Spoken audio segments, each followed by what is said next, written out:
This episode is brought to you by Kia's first 3-row all-electric SUV, the Kia EV9, with available all-wheel drive and seating for up to 7 adults, with a 0 to 60 speed that thrills you 1 minute and available reclining lounge seats that unwind you the next. Visit kia.com/EV9 to learn more. Ask your Kia dealer for availability. No system, no matter how advanced, can compensate for all driver error and or driving conditions. Always drive safely. This episode is brought to you by Carnegie Mellon's Tepper School of Business. Want to advance your career or switch fields? An MBA from Carnegie Mellon's Tepper School of Business can help. Earn your degree from a top-ranked business school with a thought-provoking curriculum, one-on-one leadership coaching, support from experienced career counselors, and full-time, online hybrid, and accelerated MBA formats. Join the intelligent future. Visit cmu.edu/Tepper to learn more. This is Optimal Finance Daily, episode 2571. 5 Ways to Involve Kids in the Family Budget by Chelsea of smartmoneymamas.com. And I'm your host and personal finance enthusiast, Diana Merriam. Now let's get right to today's post and start optimizing your life. 5 Ways to Involve Kids in the Family Budget by Chelsea of smartmoneymamas.com. Teaching our children solid financial values, especially when we don't feel like we always have them ourselves, is a major challenge for a lot of families.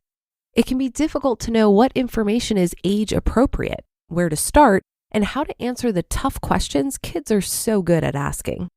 So to make the process a little easier, here are 5 quick ways to involve your kids in the family budget. Why involve kids in the family budget?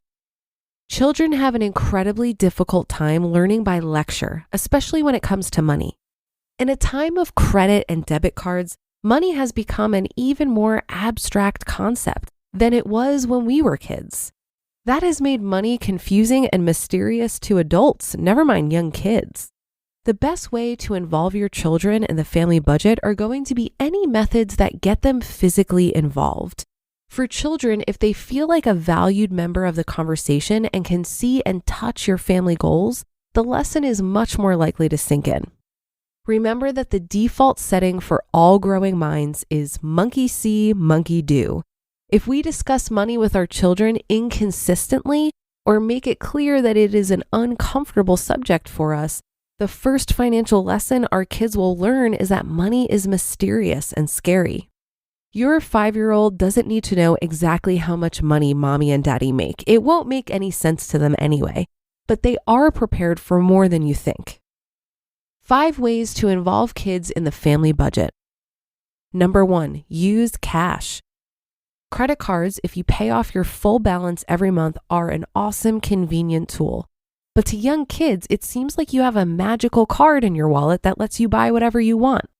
Pick at least one regular expense like groceries, takeout, or toys, and determine to use cash for those expenses.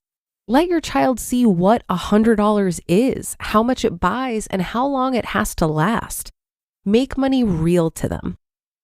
Number 2, entertainment. At the beginning of the month, tell your kids how much money you have for entertainment expenses like the movies, mini golf, and new board games.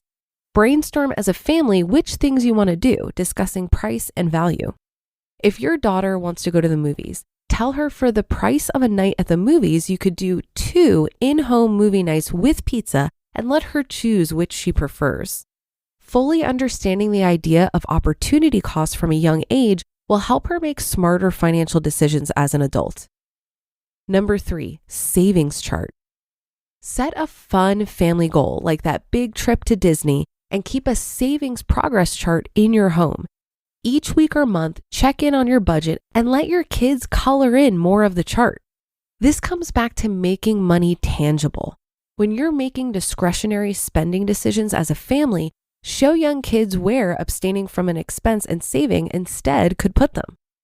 Note, considering the future is really hard for kids, so don't make the savings chart about guilt or deprivation, but celebration and options.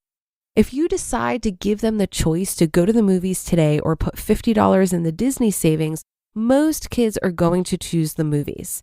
If they don't, dance that kid around the living room. But if you give them the choice between going to the movies or renting a movie at home and putting $45 towards Disney, most kids will choose the option where they perceive they're getting two things. Congratulate them when they make smart choices and always appreciate their effort and thoughtfulness. Number 4, clipping coupons. This is one my mom used to do with me, and I still remember it so clearly. She would make her shopping list and flip through the paper and weekly grocery circular, checking off which coupons she needed. Then she would hand the papers off to me and I would cut them out for her.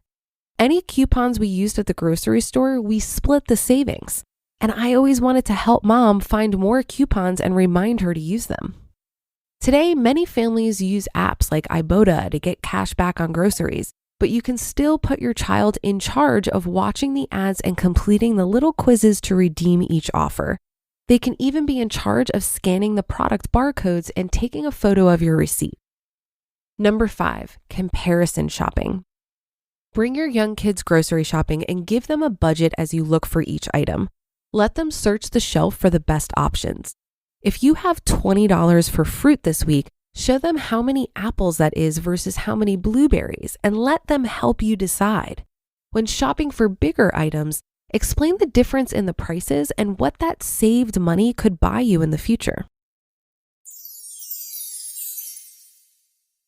You just listened to the post titled 5 Ways to Involve Kids in the Family Budget by Chelsea of smartmoneymamas.com. If you use Mint to track your expenses, you've probably heard the news that they're shutting down. But I've got better news, and you've got options. Monarch is the top-rated all-in-one personal finance app. It gives you a comprehensive view of all of your accounts, investments, transactions, cash flow, net worth, and more.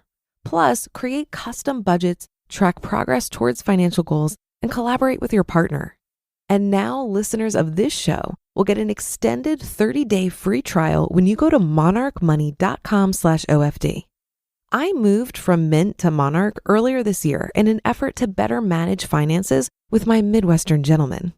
I really like that we each have separate logins as it enhances our ability to have full transparency with each other. After trying out Monarch for myself, I understand why it's the top-rated personal finance app. So go to monarchmoney.com/OFD and get an extended 30-day free trial. That's monarchmoney.com/OFD for your extended 30-day free trial. It's time to say goodbye to hold music and say hello to fast customer support with Service Cloud. With trusted AI and data working together, you can skip long wait times and deliver efficient, personalized service right away, all while keeping support costs low and more customers happy. Reimagine your customer support with the #1 AI CRM for service. Learn what's possible at salesforce.com/products/service. This article made me think of a recent article that I narrated from Jamila over at Journey to Launch, who talked about buying her first house in her early 20s. That was possible for her because she learned when she was a kid to save a portion of any money she made, no matter how small. I think this is one of the most important lessons to learn when you're young, because saving is simply a habit. And if you don't instill that habit early, it's harder to learn it later. I'm a great example of this. I used to think that I would save one day when I was making more money, but this is simply an illusion. It's like telling yourself that you'll work out one day when you have more energy and time. If you're not saving now, you're unlikely to save later because you haven't built the habit. And if you're not willing to do it now, what makes you think you'll be willing to do it later? I also think that many of these tips for kids apply to adults as well. I really like this savings chart idea, as a visual cue can help keep you motivated towards a savings goal. This also works well when getting out of debt. I personally used a debt reduction calculator that outlined a detailed payment schedule, and every time I opened this spreadsheet, I got to see my progress and recommit to my debt-free goal. And that should do it for today. Have a happy New Year's Eve. And I'll see you again tomorrow and in the new year with more content and where your optimal life awaits.